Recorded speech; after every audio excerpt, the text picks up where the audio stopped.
Guys हम लोग पहुंच चुके हैं रामदेवरा। गाड़ी यहीं खड़ी की हम लोग, जहाँ से प्रसाद लिया था वहीं खड़ी कर दी। ठीक है, चलते हैं बाबा के दर्शन कराते हैं आपको भी। प्रसाद हमने ले लिया है, बताइए ना प्रसाद क्या लिए थे।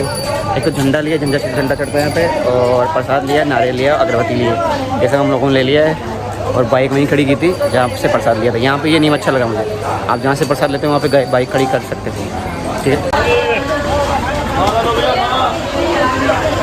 तो गाइस हम लोग भूल गए थे पहले चप्पल खोलना, चप्पल हम लोग वहीं खोल दी जहाँ से प्रसाद लिया था। ठीक है, बात कर लेते हैं बाबा रामदेव जी के इतिहास के बारे में। थोड़ा सा शॉर्ट इतिहास आपको बताता हूँ। बाबा रामदेव जी कौन थे, क्या थे, इनको इतना पूछते क्यों है। ठीक है, जो बाबा रामदेव जी थे उनका जो जन्म है वो हिंदू कैलेंडर के हिसाब से विक्रम संवत 1409 को बाद को हुआ था।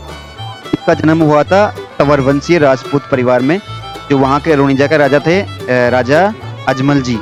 ठीक है, जिनको मतलब निसंतान थे वो, पहले उनके संतान थी नहीं, तो उन्होंने संतान सुख की प्राप्ति के लिए द्वारकाधीश जाकर भगवान श्री कृष्ण की तपस्या की, उनकी पूजा अर्चना की, जिससे वो खुश होकर उन्होंने राजा भारमल को वरदान दिया कि वो खुद उनके घर पे अवतार लेंगे। इसलिए बाबा रामदेव को भगवान का अवतार माना जाता है।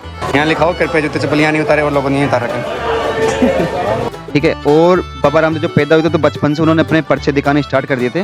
जो चमत्कार, जिनको चमत्कार कहते हैं, बाबा रामदेव जी ने कोई चमत्कार कहते हैं जिनको कहा जाता है राजस्थान में। ठीक है, उनका पहला पर्चा ये था कि जब वो पैदा हुए थे, जो उन्होंने अवतार लिया था, तो उस टाइम पूरे मंदिरों में ढोल नगाड़े बजने लग गए थे और आंगन में लाल कलर के पगले बन गए थे। ठीक है, उसके बाद उनका दूसरा चमत्कार था कि बचपन में उन्होंने घोड़े की जिद की थी। तो उनके पिताजी थे, उन्होंने कहा कि आप अभी छोटे हो, आप घोड़ा नहीं चला सकते, तो उनकी जिद पूरी करने के लिए उन्होंने एक दर्जी से कपड़े का घोड़ा बनवाया था। तो जैसे उस पर रामदेव जी बैठे तो बैठते वो घोड़ा उड़ने लग गया। कि इनका दूसरा अवतार था।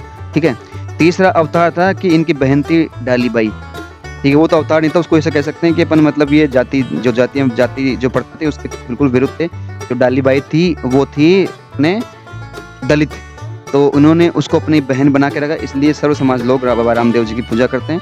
ठीक है, दूसरा चमत्कार था इन्होंने भैरव राक्षस को मार गिराया था, ये भी इनका चमत्कार था। और बाकी कई सारे चमत्कार थे, जैसे एक सेठ थे वहाँ के, उनकी डूबती नाव को इन्होंने बचा लिया था। बचपन में दूध उफनने लग गया था, तो उफनते हुए दूध को उन्होंने अपने हाथ का इशारा करके उसको उफनते हुए दूध को नीचे कर दिया था। मतलब काफ़ी सारे इनके चमत्कार थे। ठीक है, और बाबा रामदेव जी की जो समाधि है वो बनी हुई है आपके रामदेवरा में, जो मैंने आपको दर्शन करा दिए। यहाँ पे बाबा रामदेव जी की समाधि बनी हुई है। तो गाइस बाबा रामदेव जी के दर्शन मैंने आपको करा दिए हैं। हालांकि अंदर कुछ बोल नहीं पाए क्योंकि वहाँ पे एक्चुअली ना वीडियो फोटोग्राफी अलाउड थी नहीं, फिर भी मैंने कैसे करके वीडियो तो बना ली थी। ठीक है, और इस साइड देखो आप, ये देखो इधर पौंड बना हुआ है बाबा रामदेव जी का।